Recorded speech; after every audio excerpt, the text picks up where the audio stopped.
तो अपन कंडक्टेंस भी ज्यादा होता है। ठीक है, तो अपन ऐसे लिख सकते हैं।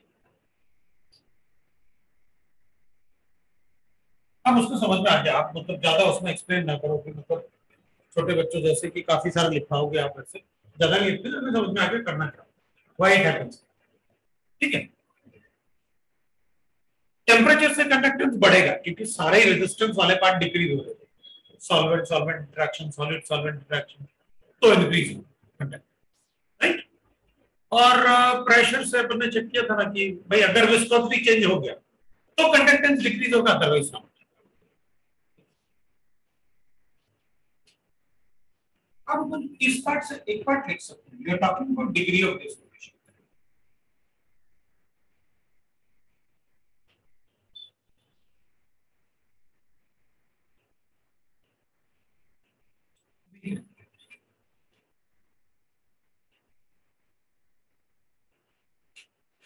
हेलो, एक बात पता है, डिग्री ऑफ डिसोसिएशन होता है dissociation, alpha is equal to होता है moles dissociated divided by number of initial moles. जो अपन ने इनिशियल मोल्स लिए होते हैं वो डिग्री ऑफ डिसोसिएशन पढ़ते हैं। तुम लोग बोलो ना, मतलब बोलते नहीं हो तुम लोग। अगर जूम हो गया था तो तुम लोग बोल दो, है ना।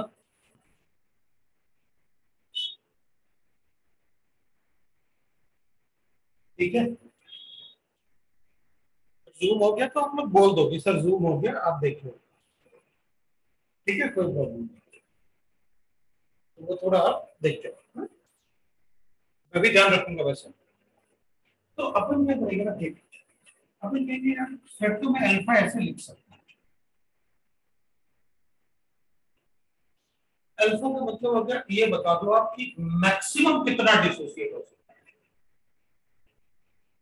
तो अपन कहेंगे मैक्सिमम डिसोसिएशन तो इनफाइनाइट डायरेक्शन पे हो सकता है। इनफाइनाइट डायरेक्शन मतलब C टेंड्स टू 0, जब आयंस एक दूसरे से इंडिपेंडेंट हो, तो मतलब मैक्सिमम जो कंडक्टेंस है वो ये होगा, है ना।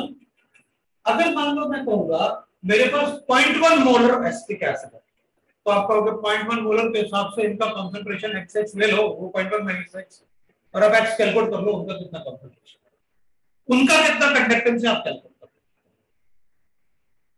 वो कैसे कैलकुलेट करूंगा, तो मेथड बताया ना आपने कल, molar conductance at given concentration is equal to kappa into, बताओ कितना मोलारिटी है ये कंडक्टेंस, राइट ना। तो अपन कहेंगे अगर मेरे पास molar conductance at given concentration है, तो molar conductance of ions at a given concentration भाई 100% डिसोसिएशन पे ये है, और अगर कोई कंसंट्रेशन गिवन होगा तो ये मोलर कंडक्टेंस है, और अपन को पता है कि ये वाला वैल्यू है, अगर आप डाइल्यूशन करोगे तो बढ़ेगा क्योंकि नंबर ऑफ आयंस, तो डिग्री ऑफ डिसोसिएशन बढ़ेगा, तो ऑब्वियसली बात है रेशियो बढ़ना चाहिए। ये degree of dissociation tends to 1 कब हो जाएगा, जब इनफाइनाइट डाइल्यूशन, और इनफाइनाइट डाइल्यूशन पे ये दोनों तो हो गए, तो अपन अल्फा लिख सकते हैं, राइट ना। तो इस अल्फा से अपन को एक बात पता चल जाएगा कि भाई मैं ना पीएच वगैरह भी कैलकुलेट करके बता सकता हूं, कैसे, क्योंकि अल्फा अगर आप मुझे दे दो तो मैं H plus n is equal to C alpha लिख लूं, C आप कॉन्सेंट्रेशन दे दो, और अल्फा मैं ऐसे कैलकुलेट करके इधर सब्स्टिट्यूट कर देता हूं, H plus n minus log लिया पीएच कर पाए पॉइंट ना। ये कभी कभी आप डिग्री ऑफ डिसोसिएशन दे दो, आप इससे मान दो, कोई और तरीका दे दो मुझे, ये लिखा हुआ है डिग्री ऑफ डिसोसिएशन, और इनफाइनाइट डाइल्यूशन पे दे दो, मैं आपको गिवन कंसंट्रेशन पे कितना होगा कैलकुलेट करके बता, उस कंसंट्रेशन पे कितना, मतलब इनमें से जो भी इक्वेशन आप बोलोगे मैं कैलकुलेट करके बता सकता हूं। इवन डिसोसिएशन कांस्टेंट भी लिख सकते हैं, K is equal to C alpha square divided by 1 minus alpha. We know that what is alpha. Substitute करते हैं और कैलकुलेट करके बताते हैं, तो ये सारा पार्ट अपन लिख सकते हैं। अब अपन बात करते हैं एप्लीकेशन।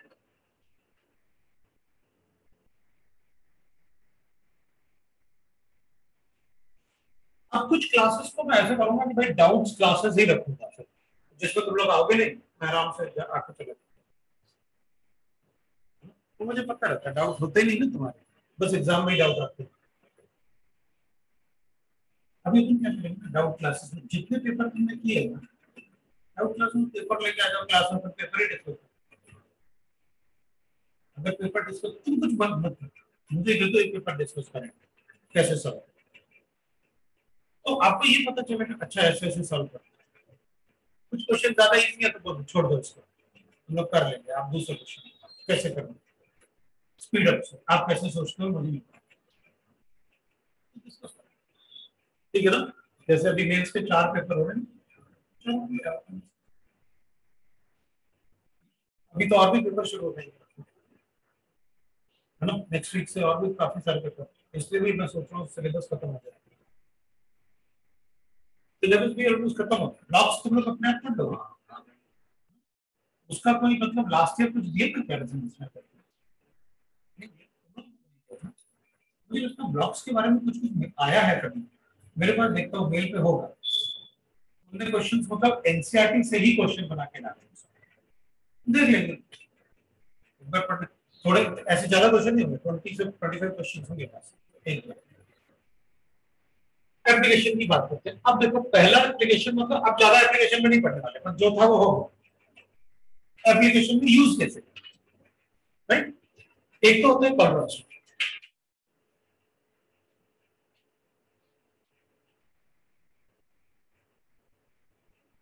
वो कहता है कि देख भाई इनफाइनाइट डायमेंशन पे अपन वीक इलेक्ट्रोलाइट का मैक्सिमम कंडक्टेंस तो बता ही नहीं सकते, वीक इलेक्ट्रोलाइट तो कैसे कैलकुलेट करें, तो अपन देखिए by using the strong electrolyte, right. So tolerance क्या होता है, एट कांस्टेंट टेंपरेचर तो रहेगा the equivalent conductance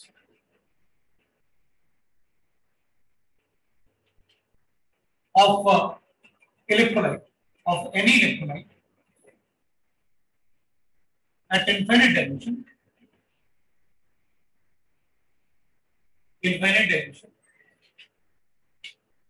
sir is screen के बाहर जा रहा है, equal to the sum of the molar conductance. Sir Molar conductance of all the ions present in the cell. This is definition.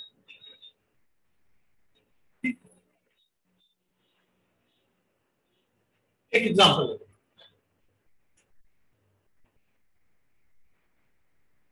the molar conductance of NH2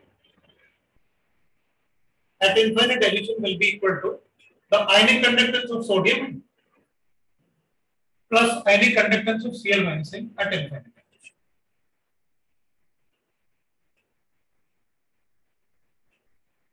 Ionic conductance at infinite dilution.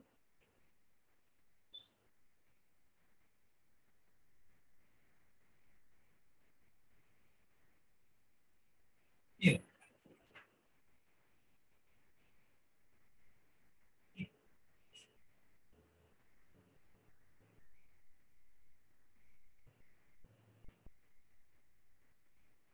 ठीक है। अब sir मैं एक दूसरा example to calculate the molar conductance इसको तो B लिख सकते हैं, conductance to calculate the molar conductance of weak electrolyte, जैसे ऐसे भी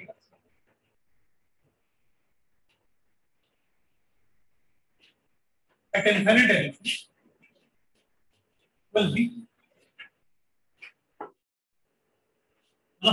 at infinite dilution will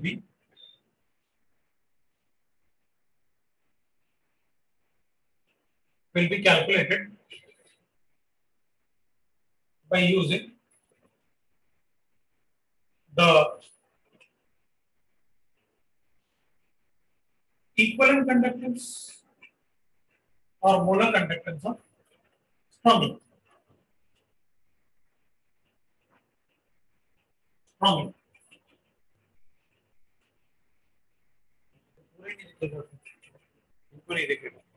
एक बार मैं ऐसे कर लेता हूं, फिर मैं वहां नहीं लिखूंगा, ठीक है ना? Of strong liquid.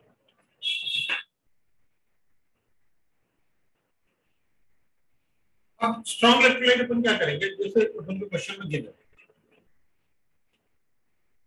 CH3CO HCl and ये सारे के सारे स्ट्रॉन्ग, ये अपन को ठीक है स्ट्रॉन्ग। किसी को डाउट नहीं?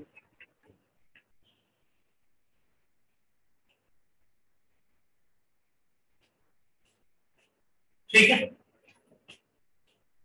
तो ये मैंने देखो डेफिनेशन को ध्यान रखना है कि डेफिनेशन में क्या लिखा हुआ है, और डेफिनेशन का ध्यान रखना है, ठीक है? डेफिनेशन में क्या लिखा हुआ है सब ठीक दिख रहा है स्क्रीन पे। अब अपन क्या करेंगे, अपन को पता है इनके कंडक्टेंस वैल्यूज मुझे न्यूमेरिकल डाटा चाहिए। अभी अपन क्या करेंगे, अगर वो CH3COH बनाना है तो इन दोनों को ऐड करूंगा, इसको माइनस करूंगा,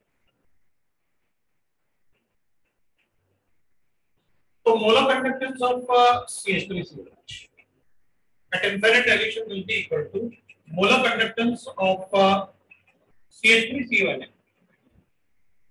plus molar conductance at infinite dilution of HCl, bottom का क्वेश्चन में गिवन होगा, and minus molar conductance of infinite dilution NaCl। ये वैल्यूज मुझे क्वेश्चन में गिवन, तो अपन कहेंगे ठीक है भाई याद है फिर हमारे पास, क्योंकि ये तो हो जाएगा ionic conductance of CH3CO negative plus ionic conductance of sodium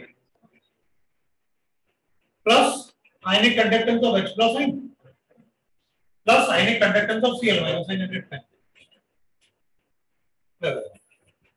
plus ionic ये minus ionic conductance of N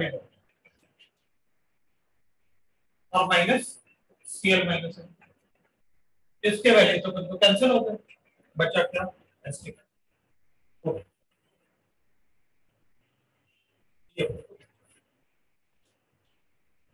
अब ये वाला पार्ट कैलकुलेट करके अपन यहां सब्स्टिट्यूट कर सकते हैं जरूरत पड़े, कैसे पता चलेगा ये वाला पार्ट इनफाइनाइट डाइल्यूशन वही तो एप्लीकेशन भाई। वीक इलेक्ट्रोलाइट आप डायरेक्टली तो बता नहीं सकते, ये तो टेस्ट हो गया, तो कैसे बता?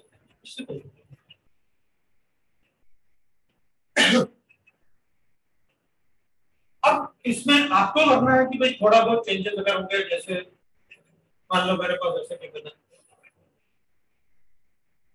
भाई using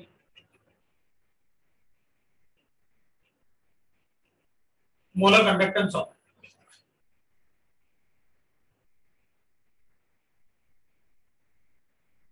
barium hydroxide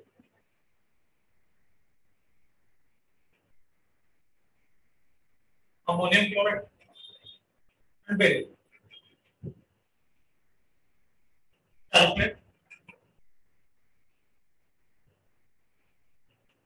calculate molar conductance at infinite direction for ammonium कर लेंगे। अब इनके वैल्यू कर लेंगे, अपन तो इनके वैल्यू दे दो, अपन क्या करेंगे अमोनियम हाइड्रोक्साइड मतलब इसको ऐड करना पड़ेगा, इसको माइनस, इसका बेरियम इससे कैंसिल होगा, इसको ट्वाइस करेंगे इसके वैल्यू को, क्योंकि दो Cl हटाना है राइट। तो अपन क्या करेंगे, अपन कहेंगे ठीक है कर लेते हैं आंसर में molar conductance of ammonium hydroxide चाहिए ना, तो मैं क्या करूंगा इसको ऐसे करूंगा molar conductance of barium hydroxide plus twice into molar conductance of ammonium minus molar conductance of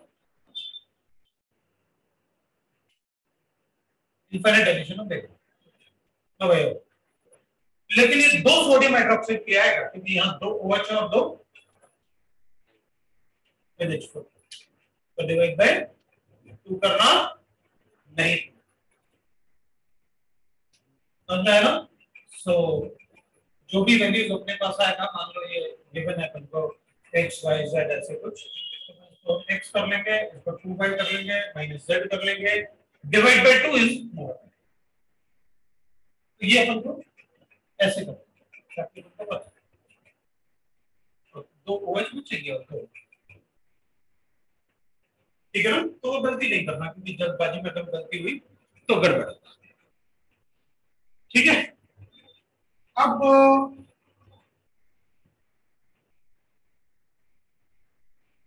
that is how you connect them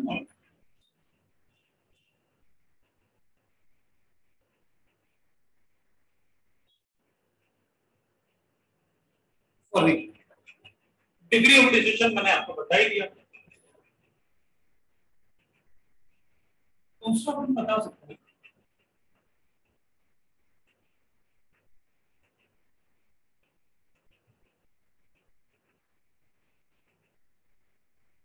decision में डिग्री ऑफ डिसीजन में चेक करेंगे दोनों में बात पढ़नी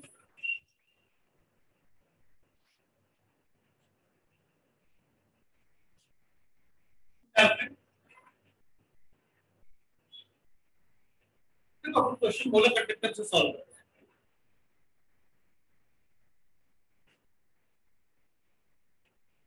और डेफिनेशन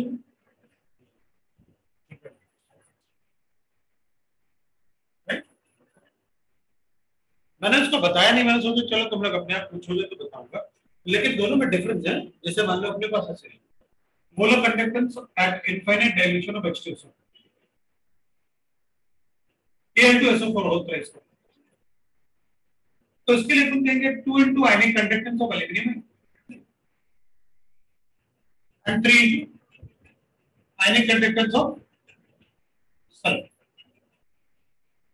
ये मोलर कंडक्टेंस है। लेकिन यही चीज अगर मुझे इक्विवेलेंट कंडक्टेंस भी बनाता ना Al2SO4 तो मैं इसका ऐसे 1/3 into एल्यूमिनियम आयन का ionic conductance plus 1/2 into ionic conductance such as many direction फिर मैंने एक आयन का इक्विवेलेंट कंडक्टेंस लिखा और एन फैक्टर से डिवाइड किया वो इक्विवेलेंट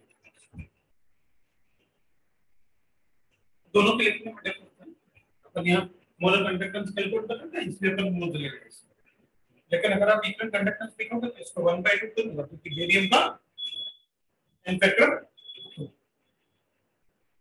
राइट ना सो वो है तो दोनों में डिफरेंस ठीक है। हमने सोच रहा था ठीक है आप लोग पूछोगे तब तक कुछ पार्ट में ऐसे छोड़ दो जब पूछोगे तो इसलिए बार-बार हम लोग पूछो क्योंकि ऐसे सब कुछ मैं बताता रहूंगा तो लगेगा सब चीज सब बता रहे हैं ऐसे तो बताते रहे राइट ना और क्वेश्चन में ऐसे ही पार्ट आते हैं। अब to calculate the ionic product of water calculate ionic product of water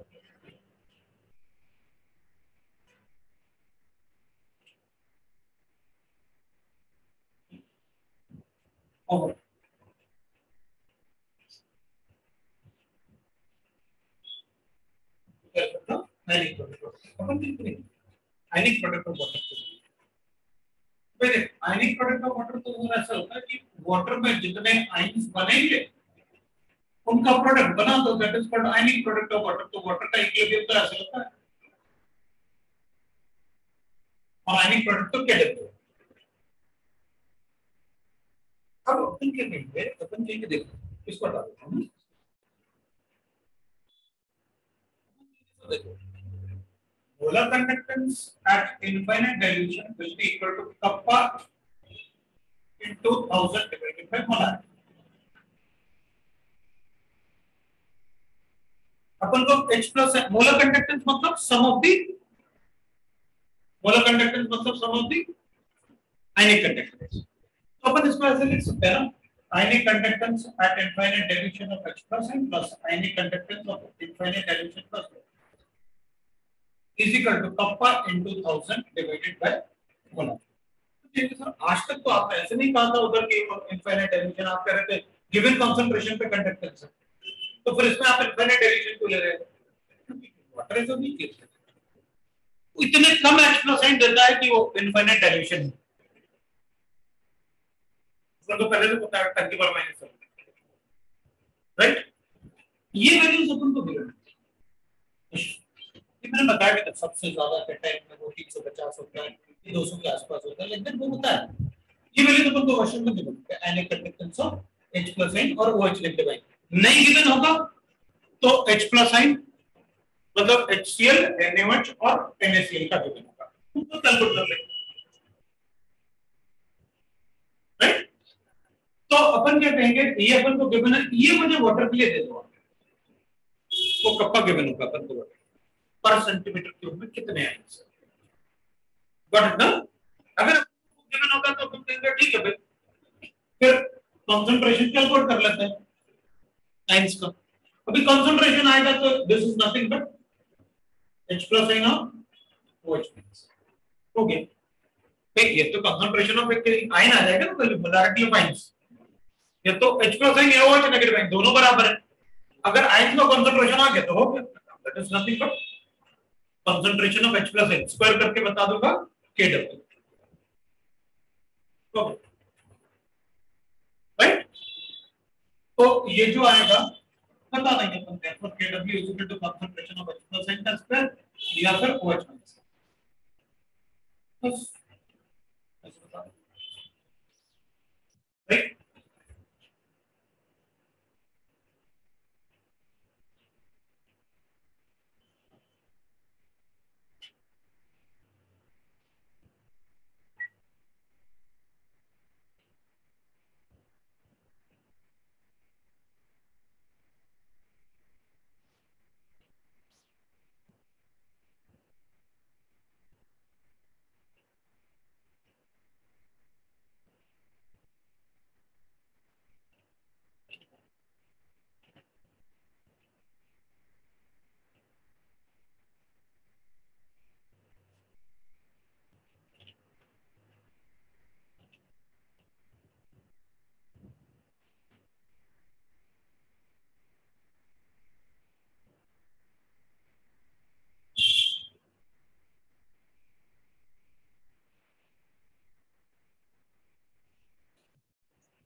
अब सॉल्वेबिलिटी में भी समझेंगे, जैसे मान लो कि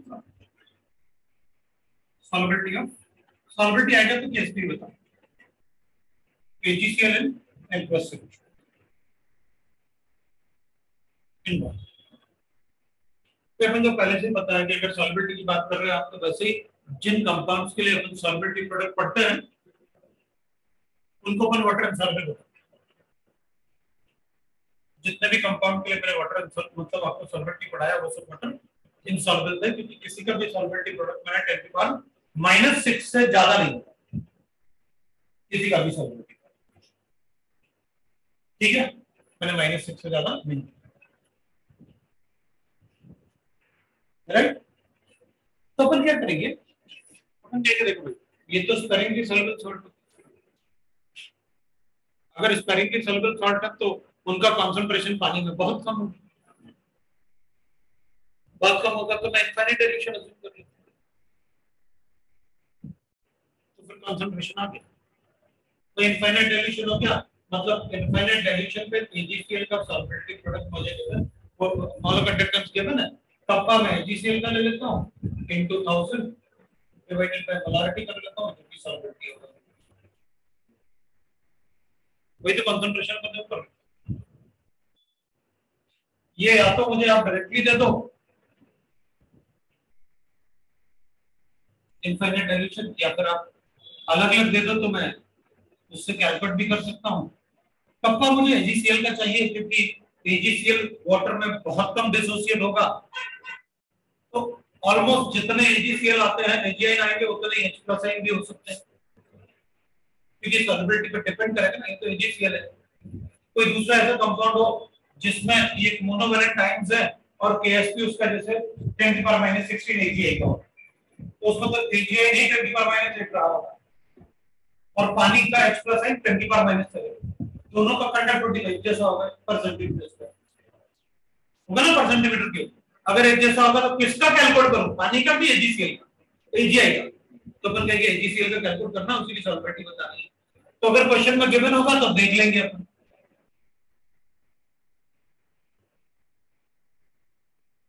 अगर क्वेश्चन में गिवन होगा तो जो भी, अगर kappa conductivity of water given है तो इसका मतलब सॉल्यूशन भी पक्का गिवन होता है, क्योंकि सॉल्यूशन का मतलब AgCl प्लस वाटर हो गया, और ये वाटर के लिए माइनस करके AgCl के लिए कैलकुलेट, राइट, और मल्टीप्लाई कर देते हैं अपन 1000 डिवाइडेड बाय सॉल्युबिलिटी, लो हो जाता है। अब सॉल्युबिलिटी आ गया तो बाकी तुमको पता है।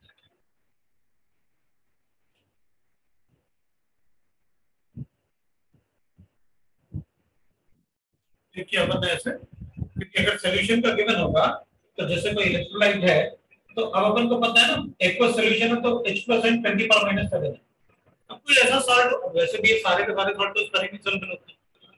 अब जैसे कोई AgI सॉल्ट, अपन ने AgI इसमें डाला तो AgI का Ksp जो मुझे पहले से पता है कि -10⁻16 होता है, तो भाई अब चेंज थोड़ी कर लोगे 25 डिग्री सेंटीग्रेड पे, इतना ही आएगा ऑलमोस्ट, गॉट इट। तो अगर इतना रहा होगा तो जब AgCl को डिसॉल्व करूंगा पानी में तो AgI तो 10⁻⁷ आ रहे होंगे ना, 10⁻⁸ आ रहे होंगे ना।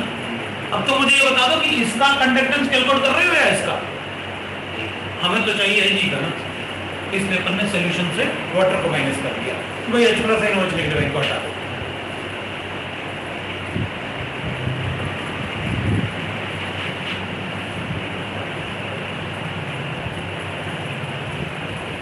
है ना, तो अब अगर सॉल्युबिलिटी आ गया तो बाकी आपको पता है।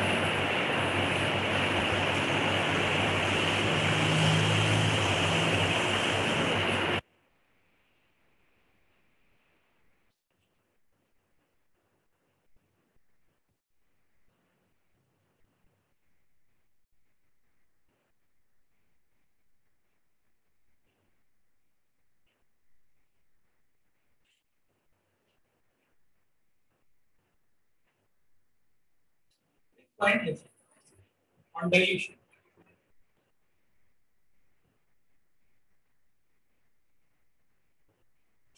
Conductance, molar conductance, equivalent conductance,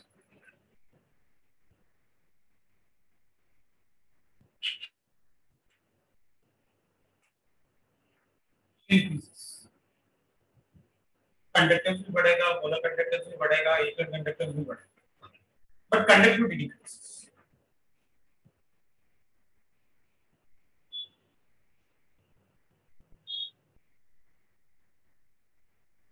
hello sir.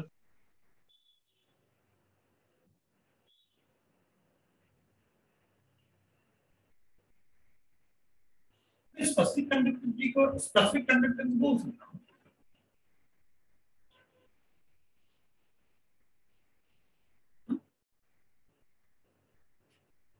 बोल सकते हैं स्पेसिफिक कंडक्टेंस, कंडक्टिविटी को स्पेसिफिक कंडक्टेंस बोल सकते हैं। अगर वो सेल जो है वो पूरा का पूरा सेल ही 1 सेंटीमीटर की होगा तो जो उसका कंडक्टेंस होगा वही स्पेसिफिक कंडक्टेंस होगा, राइट ना। अगर वही 1 सेंटीमीटर की होगा तो बोल सकते हैं। इसका मतलब वो तभी पॉसिबल है जब L क्यूब आपका L जो है वो 1 हो और L cube will be equal to 1 centimetre cube जो है that will be equal to 1 centimetre, तो बोल सकते हैं, ठीक है। तो जैसे मैंने कल लिखा था ना Cl square is equal to kappa into V L cube, कल ड्राइव किया ना, तो अपन कहेंगे अगर L को 1 ले लो तो ये दोनों बराबर हो, है ना, तुम बोल देंगे हमें क्या। फोर्थ पॉइंट में अपन एक बार लिख लेते हैं कंडक्टोमेट्रिक डेरिवेशंस है।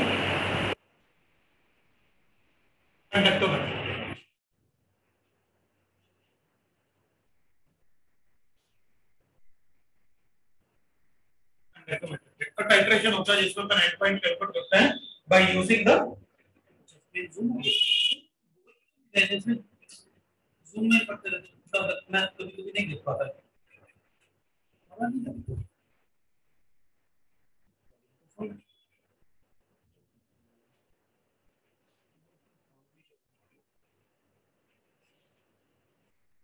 इलेक्ट्रोमैग्नेटिक टाइट्रेशन है।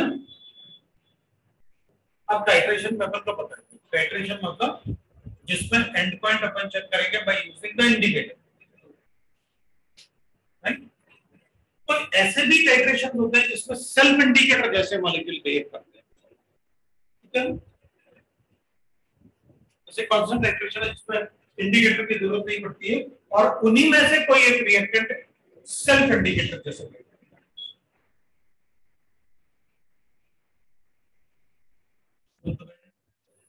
बताया तो होगा। जैसे एक तो आइगोमेट्रिक टाइट्रेशन, हाइपो सॉल्यूशन बस यूज करते हैं ना Na2H2O3, तो अपन क्या बोलते हैं कि ये वायलेट कलर सॉल्यूशन है।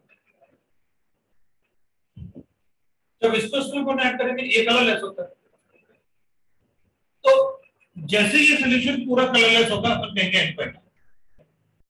तो इसका अपना कलर कैसे बिहेव कर रहा था इंडिकेटर जैसे, जब ये कलरलेस हो जाएगा तो एंड पॉइंट। तो अपन ने कहा ठीक है equation of Na plus Na2H4 O6 right ना। Titration therefore titration. फिर एक और होता है जैसे केमनोफोर। केमनोफोर तो पर्पल कलर होता है, इसको आप टाइट्रेट H2O2 से भी कर सकते हो। वैसे तो हमने लिखा हुआ है डिकम्पोजिशन ऑफ H2O2, तो एसिडिक भी है H2SO4 लेते हैं, तो ये कलरलेस होता है और ये पर्पल। तो जब ये कलरलेस हो जाएगा तो फिर कहेंगे वो कंप्लीटली नहीं बनेगा, एसिडिक मीडियम होता है, H+2 बन जाएगा और बाकी MnSO4 हो गए से बन जाएगा। तो ये सेल्फ इंडिकेटर। अब अपन कहेंगे हमें तो इंडिकेटर की जरूरत पड़ती है बाकी टाइट्रेशन में एसिड बेस का। कंडक्टिविटी टाइट्रेशन में क्या होगा, अपन कहेंगे कि भाई इसमें एंड पॉइंट अपन चेक करेंगे। जैसे मान लो एक टाइट्रेशन कर रहे हैं अपन NaOH और HCl,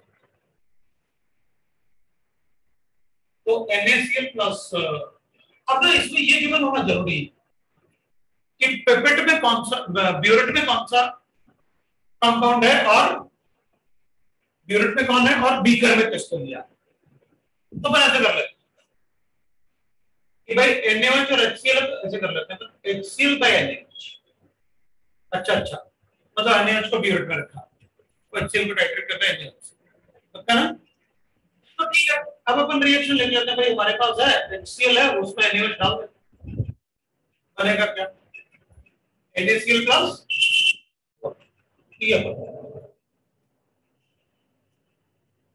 ठीक है। तो मैं ये वाला पार्ट बताता हूं इंडिकेटर। अब अपन क्या कहेंगे कि देख मैंने इसका फिक्स वॉल्यूम लिया था बीकर, तो मैं टाइट्रेशन कर रहा हूं। अपन ने कहा ये बीकर में मैंने HCl लिया और ब्यूरेट में मैंने NaOH लिया, राइट।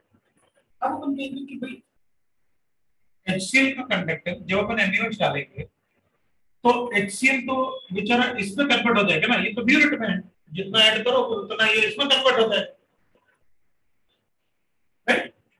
तो अपन क्या कहेंगे कि अगर इसको इसमें ऐड कर रहे हो तो ये इसमें कन्वर्ट हो जाएगा, तो मतलब कंडक्टेंस बढ़ेगा या कम हो। तो अपन कहेंगे देखो Cl इसमें है, Cl इसमें है, लेकिन H+ आयन का बहुत ज्यादा कंडक्टेंस था। अगर सोडियम उसे रिप्लेस करेगा तो कंडक्टेंस कम। तो अपन कहेंगे ठीक है भाई, जैसे जैसे अपन मोलर कंडक्टेंस और वॉल्यूम ऑफ NaOH इसका टाइट्रेशन ग्राफ बना लेते हैं।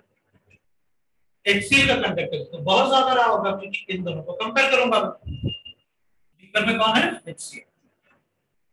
अब कंडक्टेंस क्या होगा कि जैसे अब HCl तो strong link, so conductance decreases by straight line, HCl बनेगा स्ट्रांग लिंक।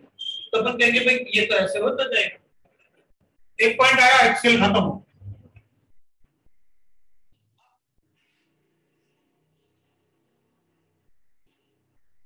अपन कहेंगे NaCl आ गया अपने सॉल्यूशन में, है ना? HCl is replaced by NaCl, right? अब NaCl में अगर NaOH डालेंगे तो न्यूट्रलाइजेशन तो होना नहीं, लेकिन इससे नंबर ऑफ आयंस ज्यादा बढ़ेंगे क्योंकि खुद भी स्ट्रॉन्ग इलेक्ट्रोलाइट है, तो नंबर ऑफ आयंस बढ़ेंगे तो कंडक्टेंस बढ़ेगा। तो जैसे ही कंडक्टेंस बढ़ना शुरू होगा, एक दो बार अपन रिपीट करेंगे जैसे करते हैं टाइटरी रीडिंग के लिए, है ना? तो अपन बता देंगे कि जैसे ये इंक्रीज हुआ ना तो इस पॉइंट पे एंड पॉइंट तो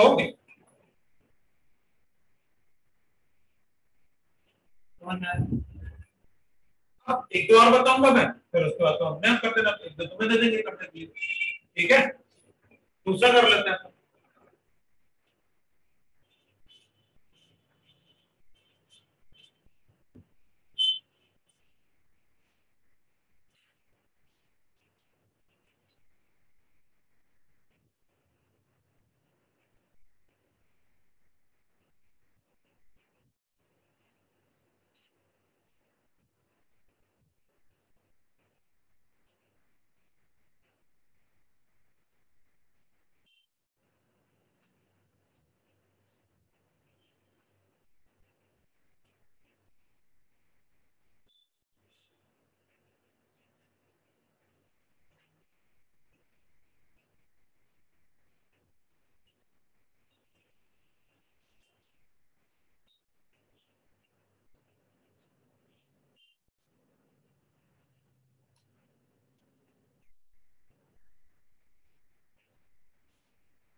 ठीक है, ओके ना?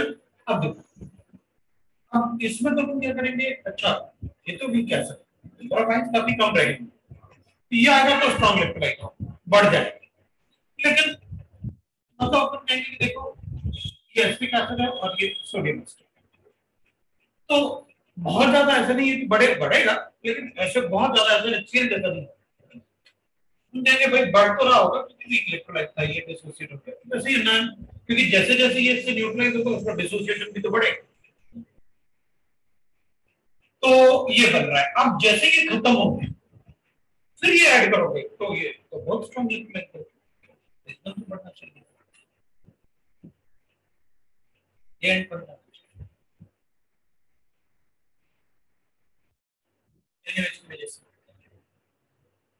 नहीं पहले तो अपन वीक इलेक्ट्रोलाइट था ना, तो इसको ऐड करने से वीक तो ये थोड़ा सा ही बना, तो थोड़ा सा बढ़ा, फिर थोड़ा सा और बन गया तो थोड़ा और बढ़ा दिया, मैक्सिमम अमाउंट तो यही रहेगा ना, इसलिए अपन ने उसको, अब मान लो अपन कह गया अच्छा ठीक है मेरी मर्जी है NaOH by CH3 तो कोई प्रॉब्लम है मैं क्या जैसे पहले लिख रहे थे वैसे नहीं लिखूंगा, तो इसको मैं लिखूंगा NaOH by CH3, लो भाई NaOH को न्यूट्रलाइज करेंगे अपन CH3COH से और ये बनाएगा मेरे लिए CH3CONA प्लस H2, राइट? तो अब तुम एक्सप्लेन करो, मेरे पास ये ग्राफ है और तुम एक्सप्लेन करके बताओ मैंने ऐसे क्यों बनाया,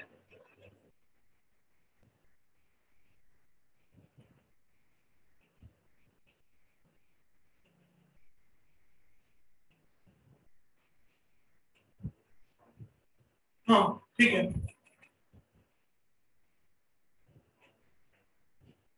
वो कम हुआ क्योंकि स्ट्रॉन्ग था, इसमें ऐड करेंगे तो इससे तो ये वीकर बन रहा है, इस पे कम होना चाहिए, फिर स्ट्रेट लाइन क्यों आ गया?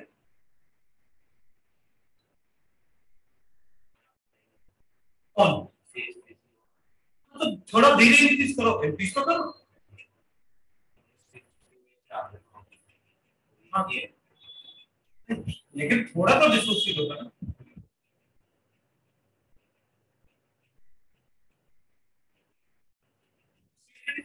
किसके प्रेजेंस में डाल, तो खत्म हो गया इसके प्रेजेंस में, तो बफर दे दो, उसमें एक्सप्रेशन आएगा कहां से? इसी से आता है जब इसके टाइम में एक्सप्रेशन आएगा, राइट ना? तो बफर बनने की वजह से ऐसा,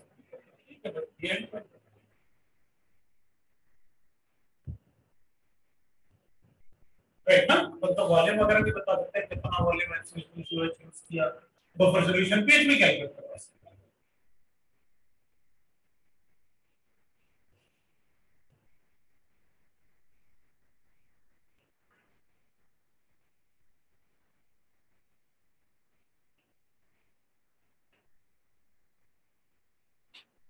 दोनों का मिक्सचर।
हाँ जी, बोलो आया।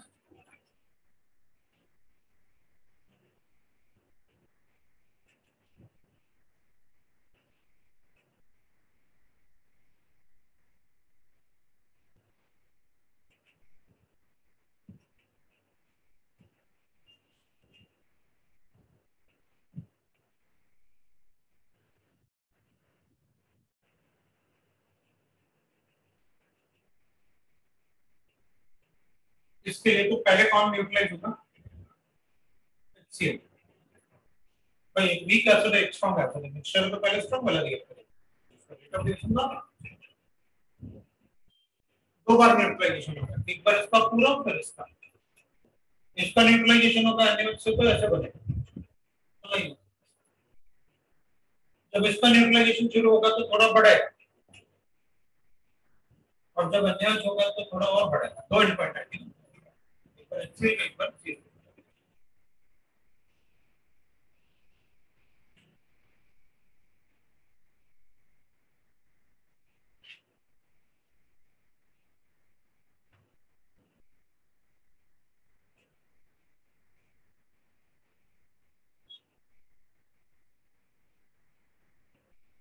मतलब ये HCl और NaOH का एंड पॉइंट है, ये दूसरा एंड पॉइंट C3COH है।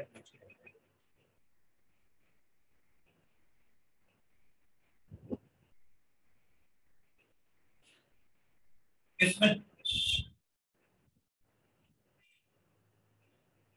ऐसे बनना चाहिए,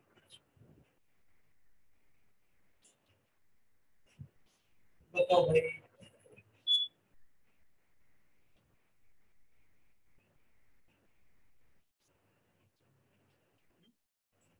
बनाऊं, तुम एक्सप्लेन करो फिर तो इजी होगा।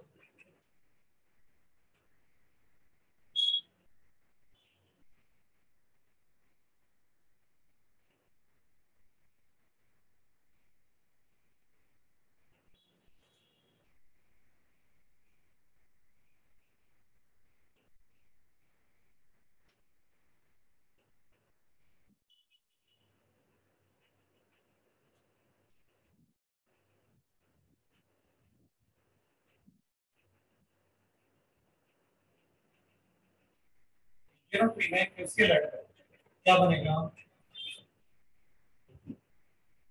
ये को ना पीपीटी हो गया। ओके, इसको इसमें ऐड कर। तो पहले अपने पास क्या था? जीरो। ये तो प्रेसिपिटेट बन गया और उसके बदले क्या बन गया? केवल दोनों ही स्ट्रॉन्ग है और नाइट्रेट आर 100% तो this is replaced by this. ज्यादा चेंज नहीं है, ऑलमोस्ट कम। भाई दोनों में नाइट्रेट, अगर ये 1 मोल रहा होगा तो ये 1 मोल बन जाएगा, राइट? एक बार ये खत्म हो गया तो फिर केसीएल की वजह से एकदम से बन केसीएल स्ट्रॉन्ग, फिर थोड़ी ये बने। शुरू में क्या हो रहा था कि मोलर कंडक्टेंस और वॉल्यूम ऑफ केस, शुरू में AgNO3 is replaced by KNO। जब AgNO3 खत्म हो गया तो आप सिर्फ KCl ऐड करो। अब ये थोड़ी बने ना, ये बनेगा। अब तो इसका कंसंट्रेशन बढ़ा रहे हो आप, तो नंबर ऑफ आयंस सॉल्यूशन में बढ़ेंगे विद वॉल्यूम ना, तो ठीक है।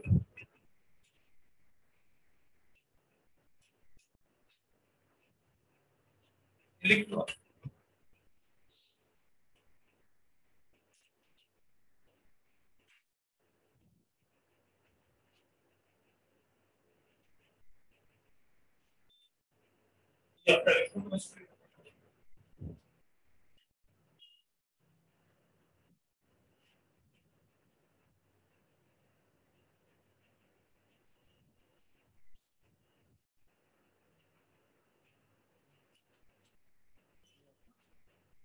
इलेक्ट्रोकेमिस्ट्री बोलो कौन दो बोलो।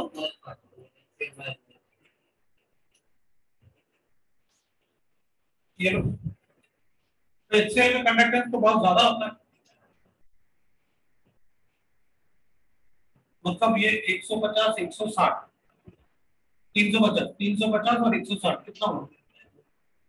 400 500 510 के आसपास। और NaOH ऐड करूंगा ना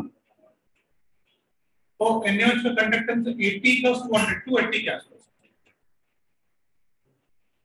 उसका तो बहुत ज्यादा है।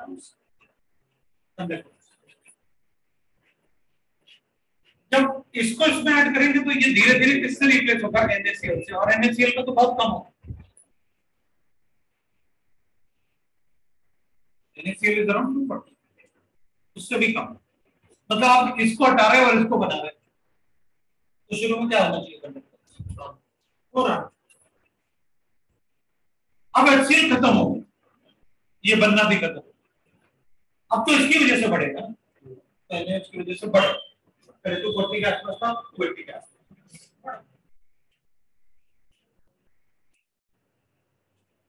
किसी को तुमको पता हो नहीं, पता है तुम? तो जो भी salt strong acid strong base से बनते हैं वो स्ट्रॉन्ग लिक्विड, और मैंने आपको क्लास में स्ट्रॉन्ग एसिड और वीक स्ट्रॉन्ग एसिड और स्ट्रॉन्ग बेस बताए, तो all nitrates are 100% water soluble, all nitrates are 100% water soluble except AgNO, qualitative and this solubility of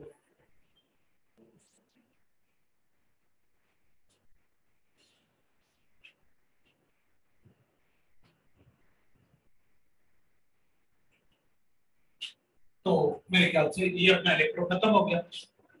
अब बताओ रेडिएट कीटोन सबका बचा हुआ है, उसी का शुरू कर लो।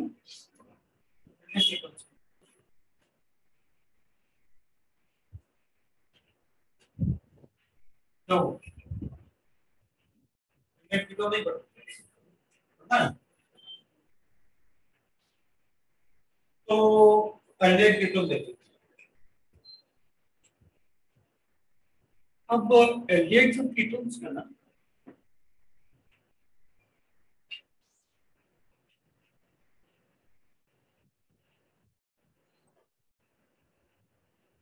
एक तो हम प्रिपरेशन मेथड से, वैसे तो हम शीट में काफी कुछ पढ़ चुके हैं, बहुत कुछ की रिडक्शन ऑक्सीडेशन अपन शीट के हिसाब से पढ़ चुके हैं।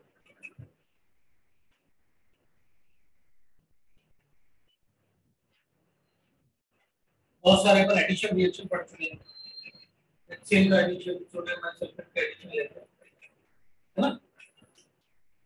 तो अपन पहले अपन ऐसे प्रिपरेशन ऑफ एल्डिहाइड कीटोन्स देख लेते हैं, कितने मेथड्स हैं एल्डिहाइड कीटोन। एक तो है बाय ऑक्सीडेशन ऑफ एल्कोहल।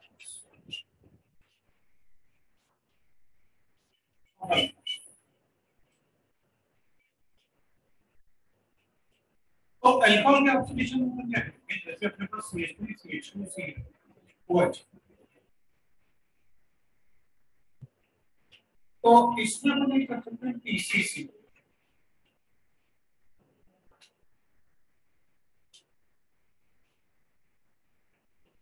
तो ये CH3 CH2 या K2 से H2O7 में एक्सेप्ट कर सकते हैं,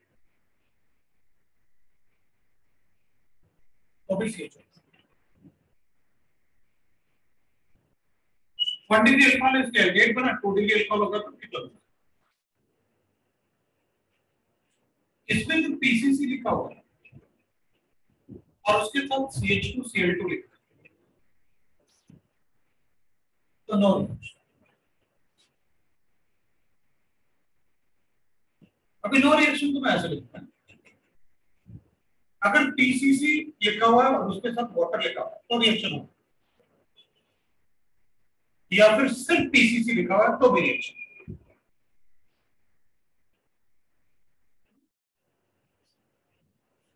लेकिन अगर ये रिकॉर्डेड तो नहीं, K2CO2 होगा तो भी, जब रिएक्शन रिजेक्ट होगा तो भी। PCC का जब CH2Cl2 होता है तो वो सिर्फ 1 डिग्री को होता है।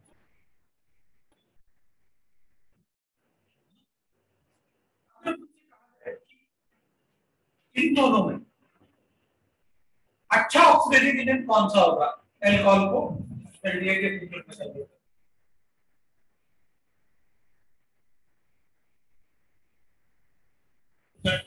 एल्डिहाइड के कीटोन में कन्वर्ट करने के लिए तो मतलब PCC। तो K2CH2O7 से तो अगर मैं इससे रिएक्ट करूंगा तो कार्बोक्सिलिक एसिड भी बन सकता है, कार्बोक्सिलिक एसिड तो ये कहीं में अगर एल्डिहाइड बनाना है दोनों ऑप्शन में, और उनसे कहा जाए एल्डिहाइड बनाओ और एक ऑप्शन करेक्ट है तो ये सोच के कि वो आपने इसलिए रिएक्ट किया होगा कि कार्बोक्सिलिक एसिड, क्योंकि आगे रिएक्ट करोगे PCC से तो कोई रिएक्शन नहीं, लेकिन K2CH2O7 अगर K2CH2O7 में ये नहीं गिवन है तो कार्बोक्सिलिक एसिड लिखने वाले हैं, इसमें तो कार्बोक्सिलिक एसिड थोड़ी बता, चाहे आप पानी लिखो या ना लिखो।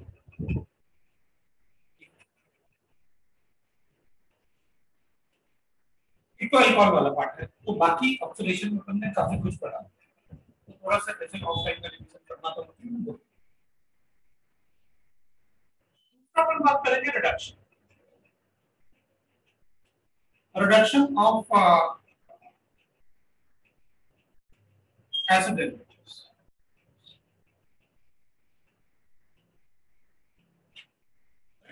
रिडक्शन ऑफ एसिड, जैसे अपने पास RC डबल बॉन्ड और Cl है, अपन इसको पैलेडियम BaSO4 के साथ रिएक्ट करेंगे और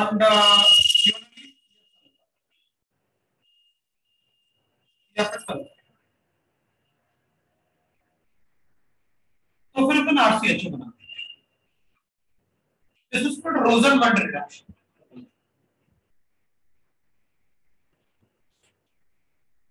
this is called Rosenberg reduction. इसमें अपन फॉर्माइल क्लोराइड नहीं दे सकते, मतलब R की जगह H नहीं दे सकते, वही एक फॉर्मल क्लोराइड मतलब है एसिड क्लोराइड जो गैस होता है और वो पैलेडियम का इजीली एब्जॉर्ब नहीं होगा तो रिएक्शन हमने कैटलिस्ट को पसंद किया राइट ना ठीक है तो ये रोजनमंड रिएक्शन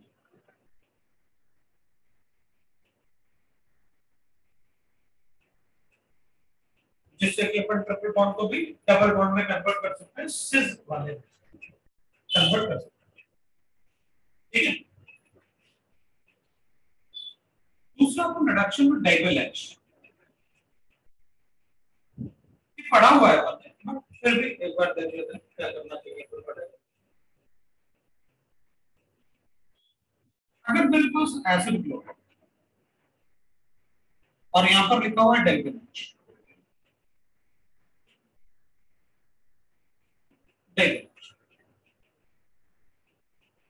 यहां पर लिखा हुआ है डाइबल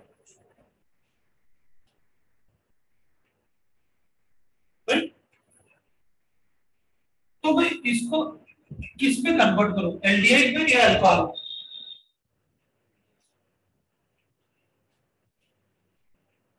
तो टेम्परेचर पता है -78 डिग्री सेंटीग्रेड RCH और 25 डिग्री सेंटीग्रेड RCH2 तो अपन कहेंगे टेम्परेचर मेंशन करो तो बताओ और टेम्परेचर अगर मेंशन नहीं है तो एलडीए नहीं तो डाइबल एच यूज तो करता है राइट ना तो अगर टेम्परेचर मेंशन नहीं है तो अपन बिल्कुल कोई रिस्क नहीं लेना तुमको बिल्कुल आराम से आप एलडीए बताओ कि बताओ एलडीए बनो डाइबल एच अब इसके साथ तो HCl भी बनेगा नो डाउट तो पता है HCl कहां जाएगा इसमें अपन एस्टर भी बना सकते हैं एस्टर का रिएक्शन डाइबल एच और टेम्परेचर अगर मेंशन्ड है तो इसमें भी होगा राइट ना भाई -78 डिग्री सेंटीग्रेड है 78 डिग्री सेंटीग्रेड है तो RCHO प्लस R-OH और अगर 25 डिग्री सेंटीग्रेड है तो RCH2OH और प्लस R-OH मतलब अगर हमने स्पेसिफिकली टेम्परेचर को लिखा तो अपन इसके हिसाब से प्रोडक्ट बताएंगे कुछ भी नहीं लिखा तो एल्डिहाइड और एक अपन इसमें साइनाइड को भी रिड्यूस कर सकते हैं तो अगर साइनाइड को रिड्यूस करेंगे तो इसमें अपन लिखेंगे RCHO हमें इससे कोई फर्क नहीं पड़ता कौन सा टेम्परेचर साइनाइड वाले में कोई फर्क नहीं पड़ता कौन सा टेम्परेचर है product RCHO independent of temperature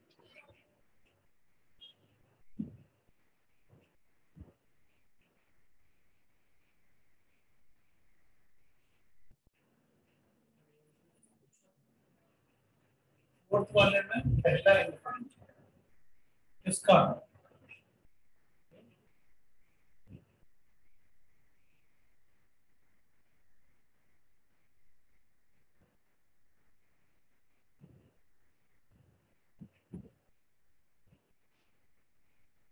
ठीक है तो अपन ऐसे बता अब जैसे अपन लिखेंगे फोर्थ इटार्ड रिएक्शन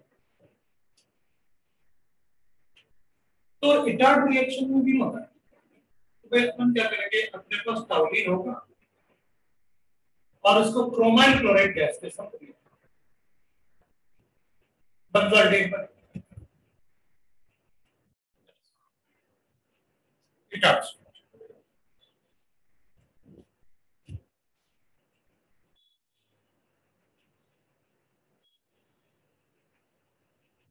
पहले वो रिएक्शन लिखते हैं जो अपन ने पहले नहीं किस बैच में हो 10th में ना बैठो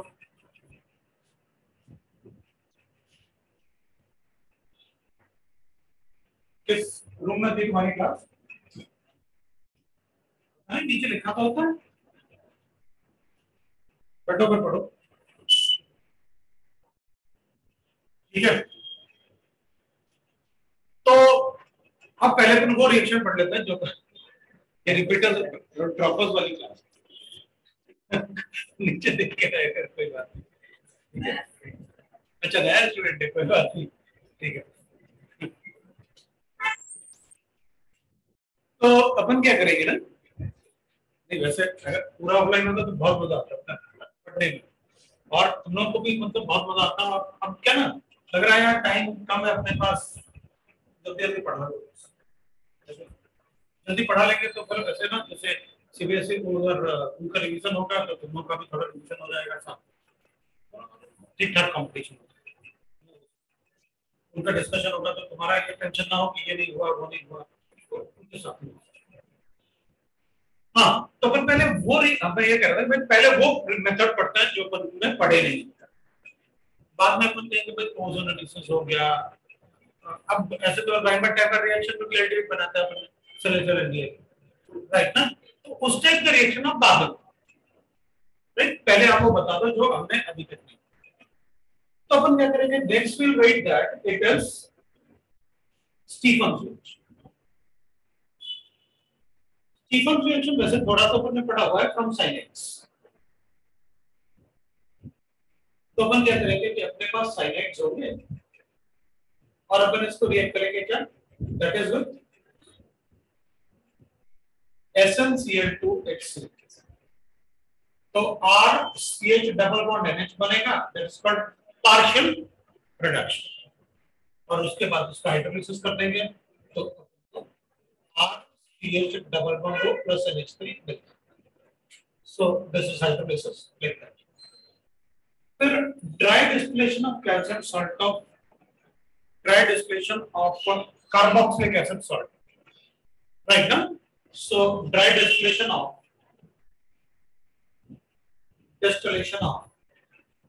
calcium and barium salt of carboxylate। अब ये वाला पार्ट थोड़ा सा तुमको क्वेश्चन भी काफी पूछ लेता है, क्योंकि direct conversion of carboxylic acid into aldehyde और कीटोन थोड़ा मुश्किल होता है। अल्कोहल के लिए तो हमने काफी कुछ पढ़ा हुआ था, कॉलम में कॉलम भी करते हैं, लेकिन अल्कोहल के लिए थोड़ा मुश्किल होता है रिडक्शन। अल्कोहल के लिए रिडक्शन थोड़ा मुश्किल है, राइट। तो ड्राई डिस्टिलेशन में क्या होता है, जैसे calcium salt of carboxylic acid, अब हमें क्या फर्क पड़ेगा, हमारे पास तो अगर कार्बोक्सिलिक एसिड है और उसको अपन कैल्शियम हाइड्रोक्साइड से रिएक्ट करते हैं तो ठीक है, calcium salt of carboxylic acid बन जाएगा। ये लगा था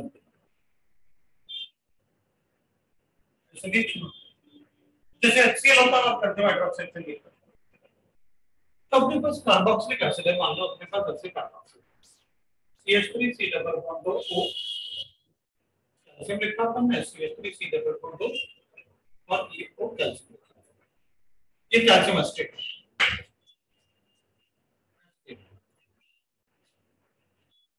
ठीक है, अगर कैल्शियम एसिटेट होगा तो अपन क्या करेंगे, इसके 2 मोल ले लेंगे। अब इसको कोई भी टेंशन तो होगा नहीं, क्यों, आप सीधा सीधा बोल रहे हो उसका सूखा हुआ सॉल्ट जो है उसको हीट कर दिया आपने, ड्राई डिस्टिलेशन। तो अपन क्या करेंगे, इसमें अगर हीट करेंगे, इसको सिर्फ हीट करना है अपन को, तो कैल्शियम कार्बोनेट का डिकम्पोजिशन, ये कैल्शियम कार्बोनेट का 2 मोल्स कैल्शियम कार्बोनेट निकाल देंगे और 2 मोल्स अपने पास एसीटोन। सो अपन कहेंगे 2 moles of CH3 C double bond O CH3 आएगा, और जो बचेगा रेसिड्यू वो कैल्शियम कार्बोनेट का रेसिड्यू बचेगा, और ये डिस्टिल हो जाएगा क्योंकि इसका बॉइलिंग पॉइंट तो काफी कम होगा, it will be around 78 degree centigrade होता है। सो अपन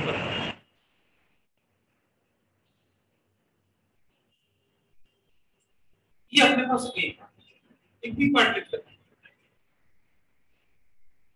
ठीक है। अब अपन कहेंगे कि भाई ठीक है, अगर हमारे पास मान लो कैल्शियम फॉर्मेट होता है,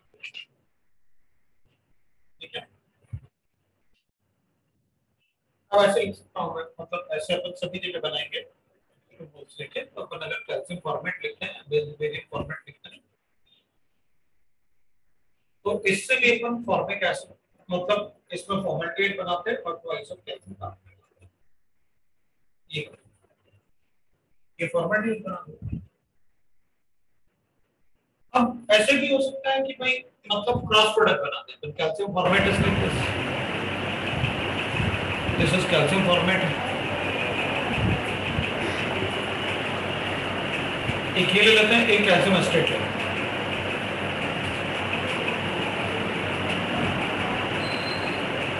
ये एसिडेट है और ये कैल्शियम फॉर्मेट है।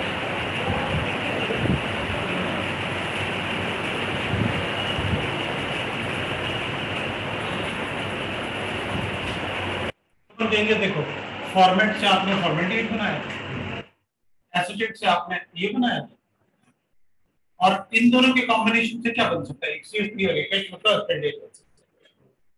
तो अपन कहेंगे ठीक है, फिर तो मैं इस टाइप से इधर वाले पार्ट से HCHO बना सकता हूँ, इधर वाले पार्ट से ऐसे दो मॉलिक्यूल ब्रेक करेंगे तो फिर ये बता देंगे,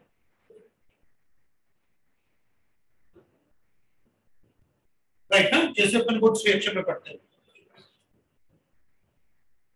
कि अगर अलग अलग एल्काइल ले लेंगे तो क्या होगा। और एक अपन ये बना मतलब दोनों के ये इसके साथ कंबाइन होता है, ये इसके साथ। अब इनमें तीनों में मेजर प्रोडक्ट हमेशा cross product,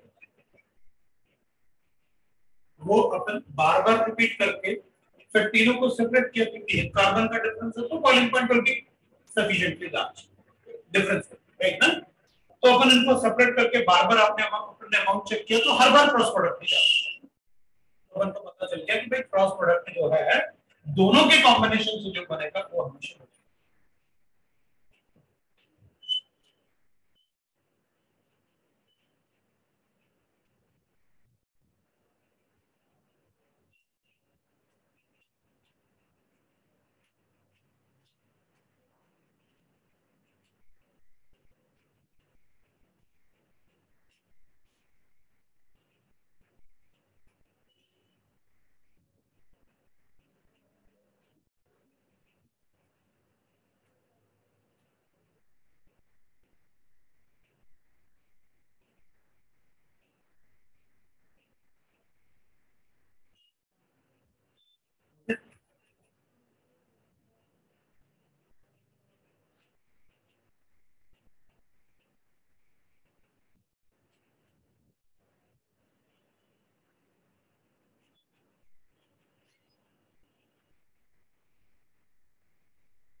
reduction of carbon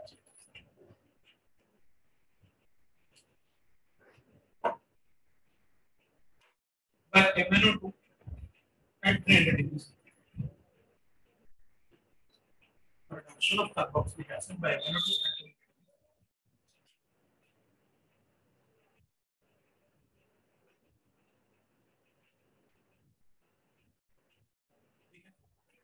अब या तो अपन कार्बोक्सिलिक एसिड को कैल्शियम या बेरियम सॉल्ट में कन्वर्ट करेंगे, कभी कभी ऐसे भी होता है।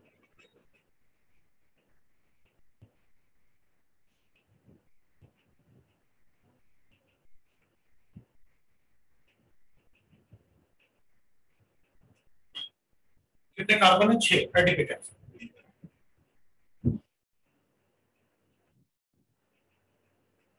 न्यूट्रलाइज करके बना। इसको अगर हीट करूंगा ना, ड्राई डिस्टिलेशन करूंगा तो भी कैल्शियम कार्बोनेट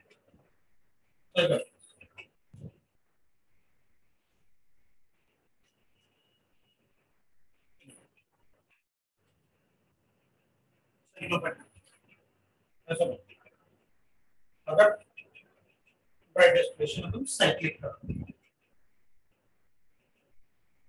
क्योंकि इसमें दो मॉलिक्यूल कंबाइन करूंगा तो ये इतना बड़ा मॉलिक्यूल किसी के साथ कंबाइन नहीं होने जाता, जैसे एक कार्बन दो कार्बन है तो ज्यादा फर्क नहीं। MnO2 में ये होगा कि भाई अगर मेरे पास एसिडिक एसिड दो मॉलिक्यूल एसिडिक एसिड के लेने पड़ेंगे आपको, MnO2 में इसको MnO में सॉरी है MnO2 नहीं वो MnO होगा। MnO2 तो वेरी गुड ऑक्सीडाइजिंग एजेंट, और अपन क्या करते हैं अगर MnO2 अपन को पता है MnO2 HCl से रिएक्ट करता है इतना ना, और HCl is not a good reducing agent. बात होता है H is very good reducing agent. HBr is okay, it is a reducing agent. लेकिन HCl is not a reducing agent, right? But MnO2 से रिएक्ट करता है, reason कि ये बहुत अच्छा ऑक्सीडेशन है, ये खराब reducing है तब भी होता है. मतलब HCl doesn't act as a reducing agent except with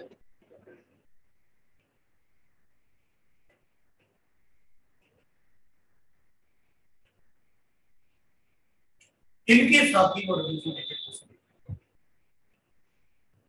बाकी किसी और के साथ रिएक्शन करोगे ना एज अ रिड्यूसिंग एजेंट तो आपको हीट करना पड़ेगा, कैटलिस्ट लेना पड़ेगा, ये सब बताना पड़ेगा. इनके साथ कुछ नहीं, स्पॉन्टेनियस रिएक्शन.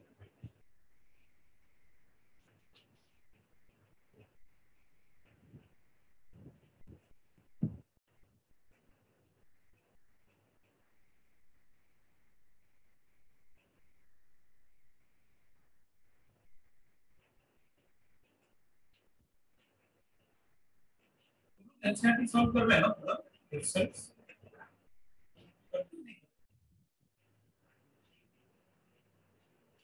एक करते हो एनसीईआरटी नहीं करते तो टाइम भी नहीं. ठीक है, शीट का एक्सरसाइज 1 एक्सरसाइज 3 को कंपलसरी और एक्सरसाइज 2 का पार्ट 4 और 3 1 और 2 ऑप्शन. इसमें अगर अपन इसको रिड्यूस करेंगे तो CH3 C double bond O CH3 बनेगा प्लस CO2 बनेगा plus H2. CH3 CH3 CO plus H2 plus C. हाँ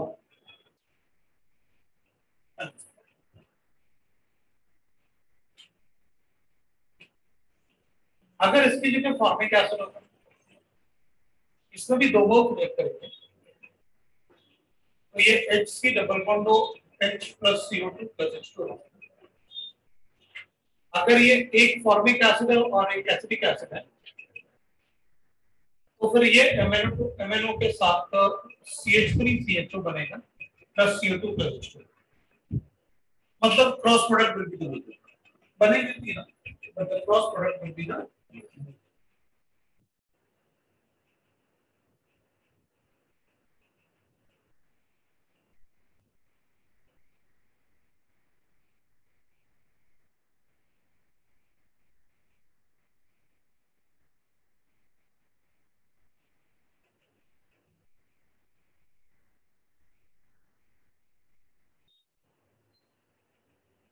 ये वो मेथड थे जो मैंने नहीं पढ़े. अभी एक और जो मैंने नहीं पढ़ा था फिर एक reaction with organic compounds. Reaction of organic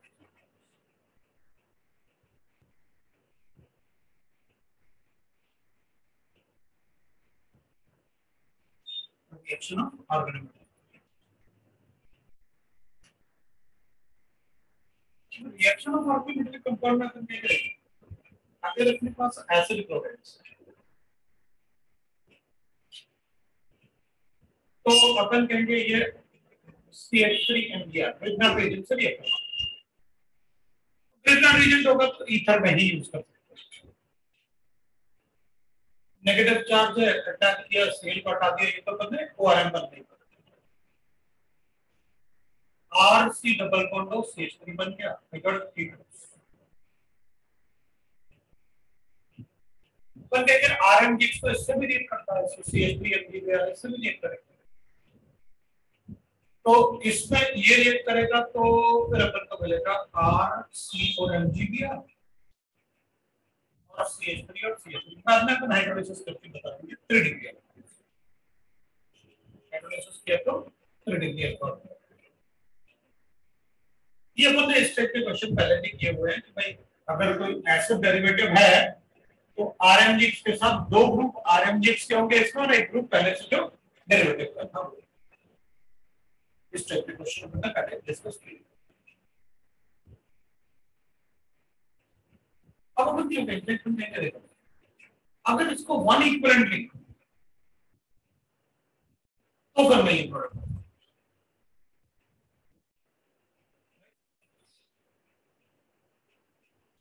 आगे रिएक्शन में करता। अगर आप आरएनए लोगे तो रिएक्शन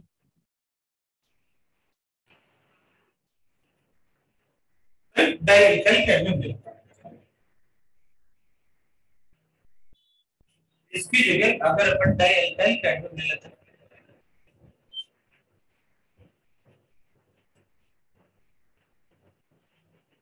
ठीक है, तो फिर उसकी जगह क्या होगा? ये भी जितने भी ऑर्गेनोमेटेलिक कंपाउंड है ना, अपन को एक बात पता है, एक तो आरएनआई होता है,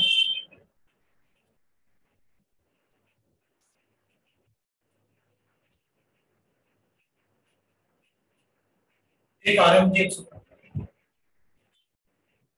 एक आर2सीओएल और एक आर2सीओ। ये चार ही ऑर्गेनोमेटेलिक कंपाउंड होते हैं जो अपन को यूज करने होते हैं ऑर्गेनिक केमिस्ट्री। ये उनकी रिएक्टिविटी। आरएनआई का यूज बहुत कम देखा, आरएमजीएक्स खूब देखा, because this most of the time act as a base. इसका इलेक्ट्रोपॉजिटिव फैक्टर थोड़ा ज्यादा है,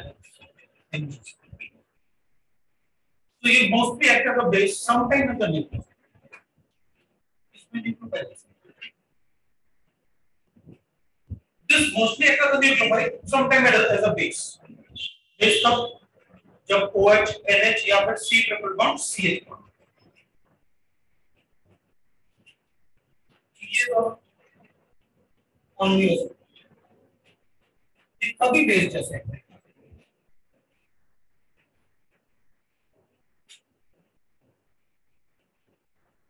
ये CH3 नेगेटिव देगा, इधर अटैक करेंगे तो Cl को हटाएंगे, RC double bond OCH3 plus CdCl2 लिख देते हैं,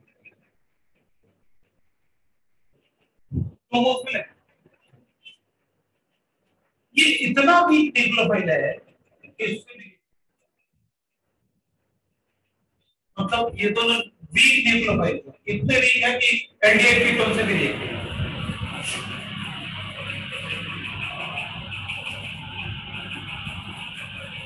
तो ठीक है, फिर इसमें तो कोई टेंशन नहीं है, एनडीए कीटोन ही बनेंगे एसिड डेरिवेटिव से।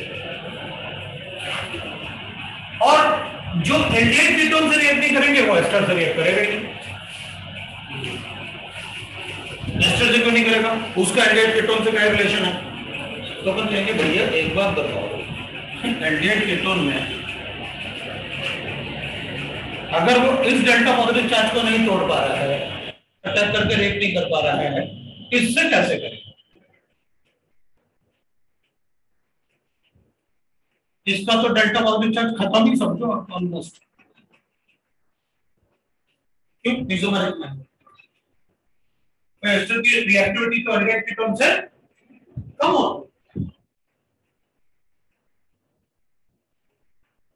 क्योंकि उसका delta positive charge isomeric state, right? तो अगर इससे रिएक्ट नहीं कर पा रहे तो एस्टर से रिएक्ट करेंगे, एसिड क्लोराइड से कर, तो इसमें एसिड क्लोराइड से पर रिएक्शन करके बता।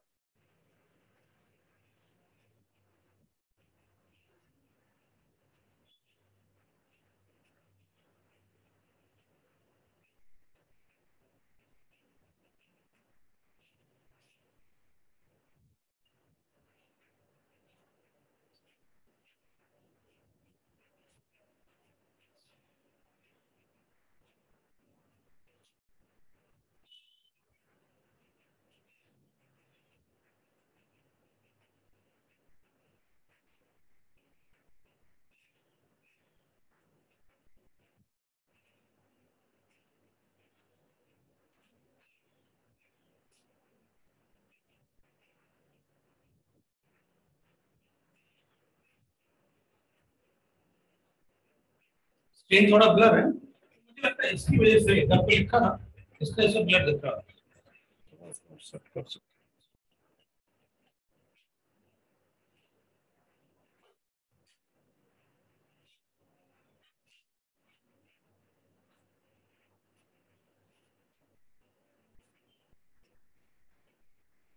इधर लिखा है mostly act as a base, sometime as liquid, उधर लिखूंगा ही नहीं।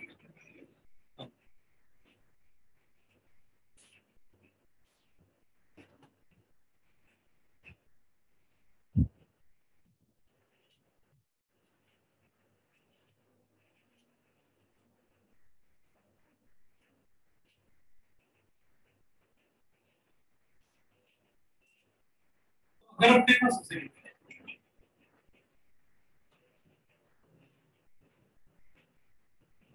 और इसको अपन रेट करना होता है,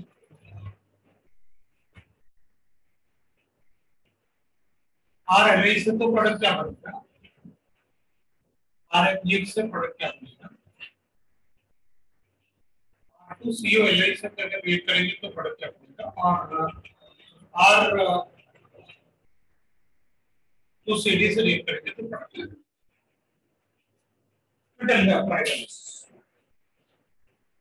What will be the product form?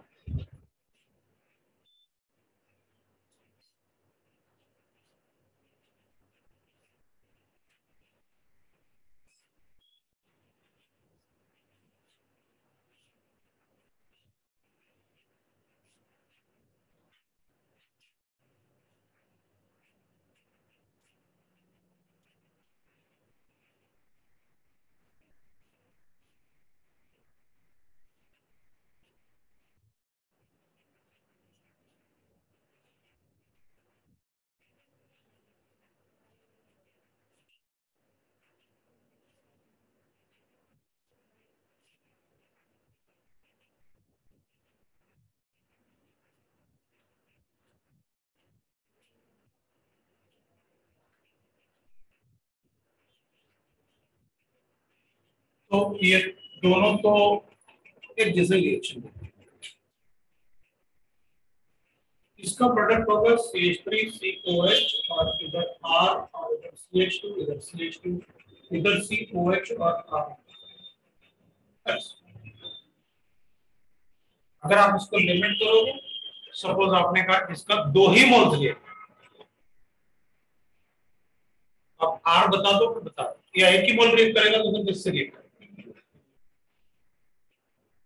और R अगर C2H5 है तो इधर C2H5 आ जाएगा, Cl हटके और इधर CH3 है, तो इधर डेल्टा पॉजिटिव चार्ज कम होगा उसके कंपैरिजन में, तो दूसरा मोल उधर रिएक्ट मोल्स रिस्ट्रिक्ट किए तो इधर अपन को कितने 3 मोल्स दिख रहे हैं, बोल सकता हूँ मेरी मर्जी, चलो 2 मोल रिएक्ट करेंगे, बताओ आप समझ गए ना। ये सेम R2C वाला ही होगा तो CH3C double bond O CH2 CH2 C double bond O R बस कैल्डेट की टर्म से रिएक्ट करते हैं, इतना वीक होता है कैल्डेट की टर्म से रिएक्ट नहीं करते दोनों, R2C वाला एंड R2C सेम, ठीक है।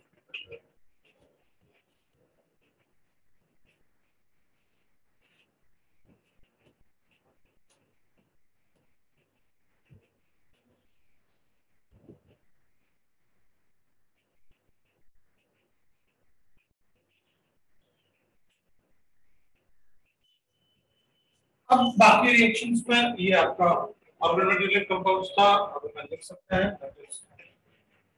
Ozone refuse of alkenes and alkanes,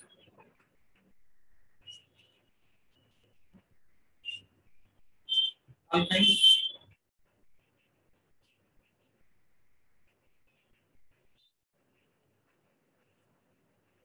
Hamiltonian reaction,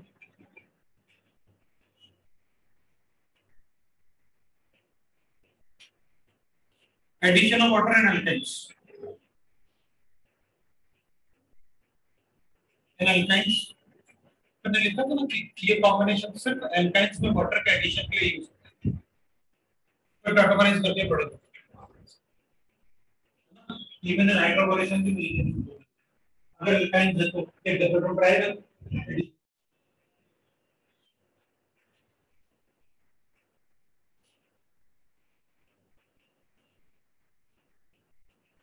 Fetterman Koch reaction,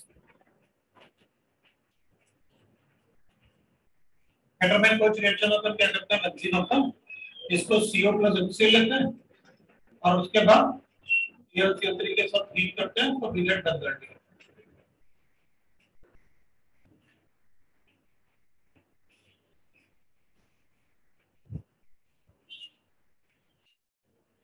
बोलो चैट भी कर रहे हो? मैं भी कर रहा हूं।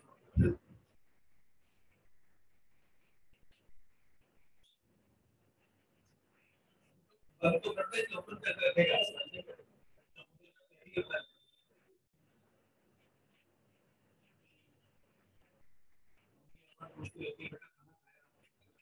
आ रहा है।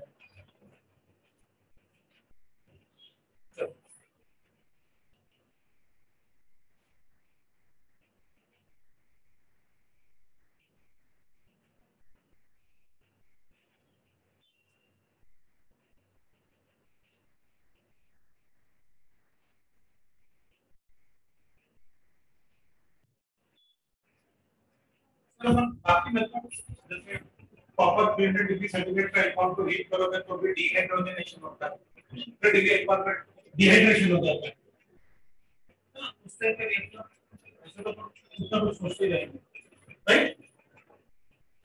बस ये है कि थोड़ा सा लिख देते हैं भाई dehydrogenation of alcohols.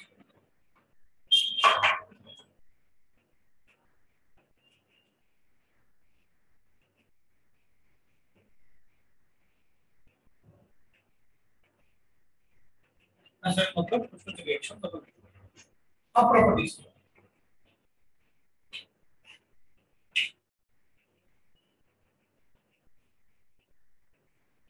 only formaldehyde is a gas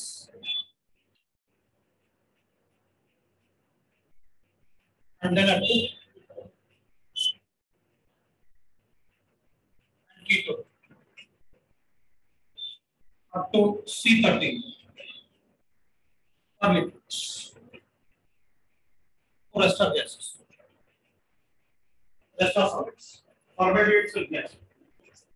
इस पे उसकी लिक्विड थोड़ी ज्यादा होती है गैस उसमें मतलब अंदर रिएक्शन पड़ेगी कि फॉर्मेलिटी है तो एलिमेंट उसी से लेता है।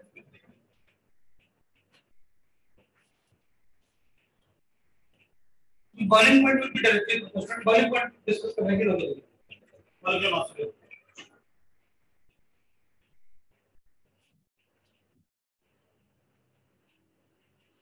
Hungarian ketone shows nucleophilic addition। अब इसमें आप ज्यादा कुछ मत न्यूक्लियोफिलिक एडिशन में, क्योंकि अपन ने पहले पढ़ा हुआ है वो आ रहा है मन में कि दो टाइप के न्यूक्लियोफिलिक एडिशन रिएक्शन होगा, एक एसिड कैटालिस्ट एक बेस कैटालिस्ट। बेस कैटालिस्ट का मतलब तो स्ट्रांग न्यूक्लियोफिलिक नहीं आने वाली डाल और एसिड कैटालिस्ट में प्रोटॉन। ठीक है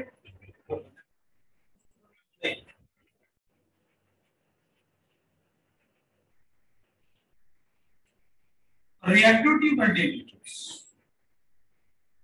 is directly proportional to the strength of delta bond।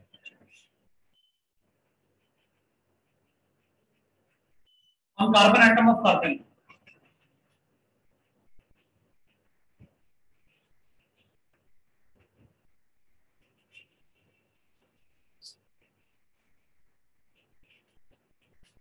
इसमें पर एक और चीज देख सकते हैं स्टेरिक इंडेक्स।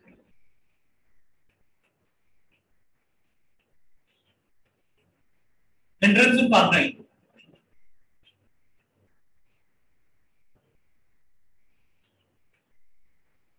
लेकिन एक बात है अपन क्वेश्चन सॉल्व इसी से करेंगे सारे बस क्वेश्चन सॉल्व करने के बाद नहीं ऊपर यूज करूंगा।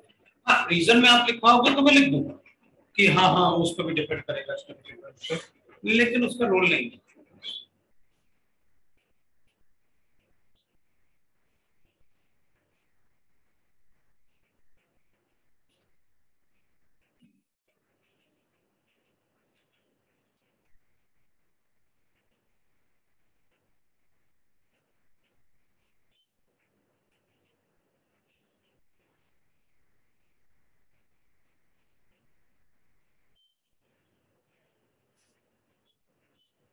अपन केमिकल प्रॉपर्टीज पर एक बार रिएक्टिविटी चलो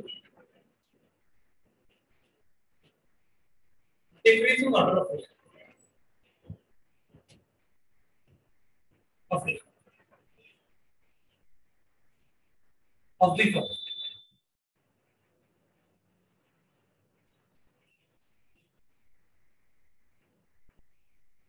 दो तीन लिख लेते तो डाउट तो नहीं ना, तो डाउट होगा तो पूछ लेना, राइट ना, क्योंकि मैं तो बेस्ट वे में शॉर्टेस्ट वे में बता रहा हूँ, आप जैसे कुछ चलो एग्जांपल भी लेता हूँ, इधर भी मुझे और एग्जांपल लेने को लग रहा था, लेकिन पता नहीं पूछेंगे कि फिर पढ़ने ऐसे लगता है यही बता दो यही बता दो, तो अपने पास ऐसे ही react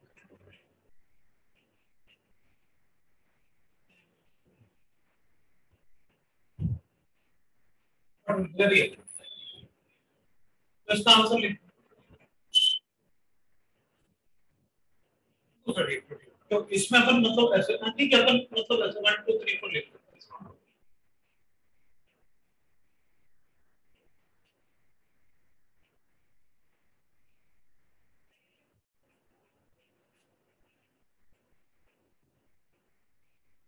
reactivity for nucleophilic acid.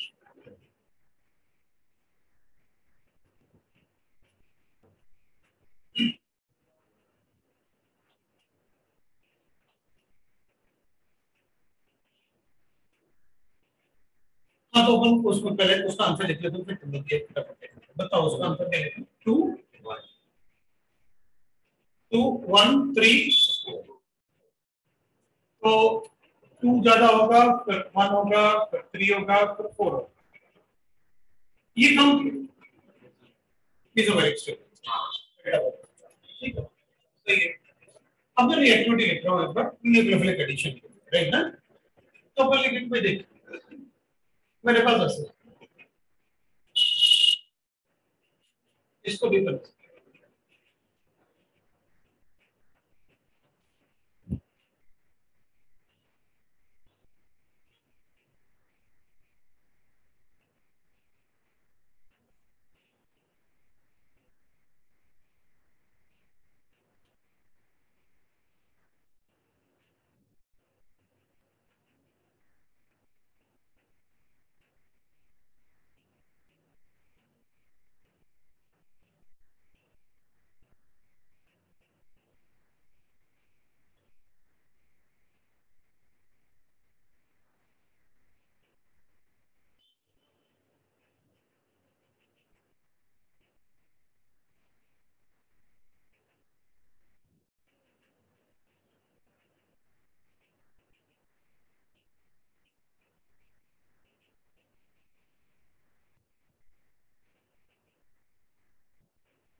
और मैंने ऐसे भी दे दिया कि मतलब अपन को पता कुछ ऐसे भी दे दी जिनको अपन को ऐड करना है,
हो गया, शुरू कर लें? तुम लोग बताओगे मैं बताऊं? क्या बताओ? पहला वाला फिक्स हो गया, ठीक है। फिर 9 का होगा, ठीक है। मान आएगा फर्स्ट,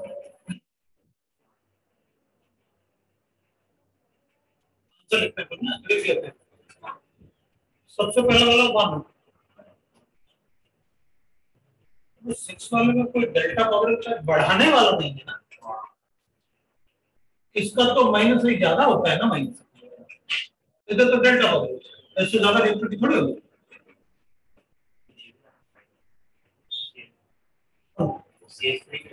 ये तो माइनस से क्लोज होना, राइट? अब अपन कहेंगे भाई इस पे डेल्टा पॉजिटिव चार्ज बढ़ रहा है, इसमें बढ़ नहीं रहा तो कम की तो नहीं। अब 3 का 3 में तो मीसोमेरिक है, लेकिन तो भाई मेरे जब मीसोमेरिक होगा तो इसको पॉजिटिव चार्ज आएगा तो ये विड्रॉ करेगा ना, इससे मीसोमेरिक दोनों तरफ थोड़ी ले जा सकते, ले जाओगे इधर ले जाओगे तो उस पर डेल्टा पॉजिटिव चार्ज, उधर ले जाओगे उस पर ले जाओगे।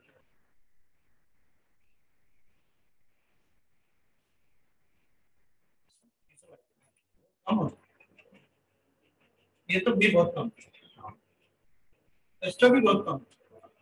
अब सारे रिजेक्ट, तो अपन लिखेंगे अब 6, 7, 10, 8, 9।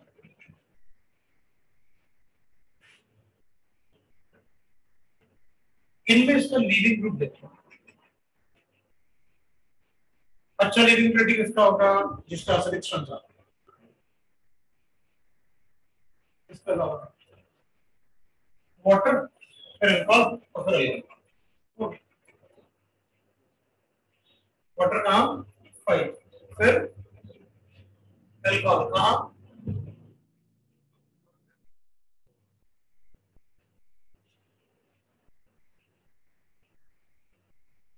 आया? ठीक है, यही क्वेश्चन होता अगर मेरे पास ऐसे ये कंपाउंड लिखे हुए रिएक्टिविटी विद आयन, ये तो देखो इंडिकेशन, तो क्या करते हैं सबसे ज्यादा रिएक्टिव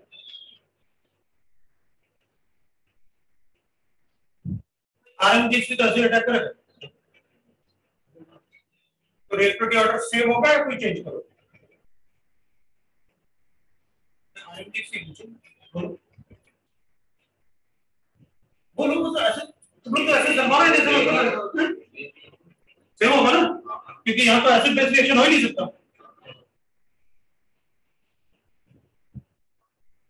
एसिड बेस होगा,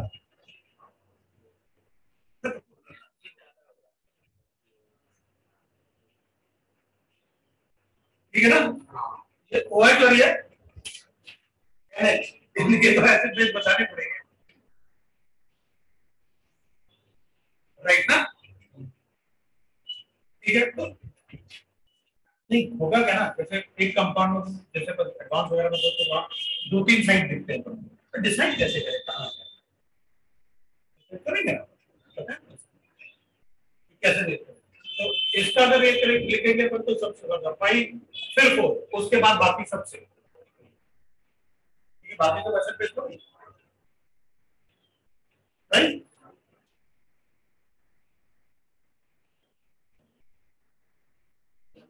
एक लाइन डेरिवेटिव लिखो है उनका कंबाइंड और उससे आधा क्यों होगा, कहां पर एक लाइन डेरिवेटिव ठीक लिखो, कहां पर लिखा तुमने? ऊपर अच्छा ऊपर वाले में 8, 9, 10 इनका रिएक्टिविटी ज्यादा क्यों हो? हां सर 5 टू ज्यादा, इसमें ये अटैक करके पाई बॉन्ड ब्रेक करता है, वैसा इफेक्ट इधर एरोमेटिसिटी ब्रेक करके मेसोमेरिक हो, इधर लोन पेयर है, लोन पेयर पे ज्यादा जल्दी ट्रांसफर करता है। और जब इसमें मेसोमेरिक होगा तो सबका ऑक्टेट कंप्लीट होगा। कार्बन जिसमें पब्लिक चल जाएगा वो ऑक्टेट कंप्लीट नहीं। ठीक है ना? अब अपन एडिशन रिएक्शन पढ़ेंगे। नेक्स्ट क्लास में अपन एडिशन, थोड़ा रिडक्शन ऑपरेशन तुम लोग पढ़ते हैं ना। अच्छा, अब मतलब अपना मेरे ख्याल से एक या दो क्लास में खत्म हो जाएगा। मेनली मतलब अपन को नेम रिएक्शन पढ़ने और एल्डल पढ़ने चाहिए। काफी खत्म ही है क्योंकि ऑक्सीडेशन रिडक्शन क्या पढ़ना वो आपने बताई दिया।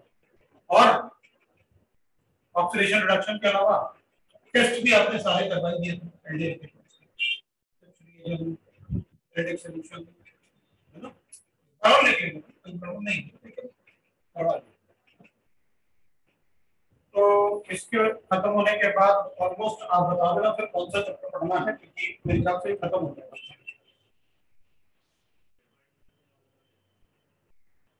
फिर डिस्कशन वाला उसके बाद करेंगे डिस्कशन, और भी आगे पेपर होंगे वो भी डिस्कस कर लेंगे। तो फिर बाकी बच्चों का भी जो पेपर होगा वो लोग भी डिस्कस करेंगे, उनके साथ अगर डिस्कस करना हो तो वो भी डिस्कस करना। तो ये अपना आज का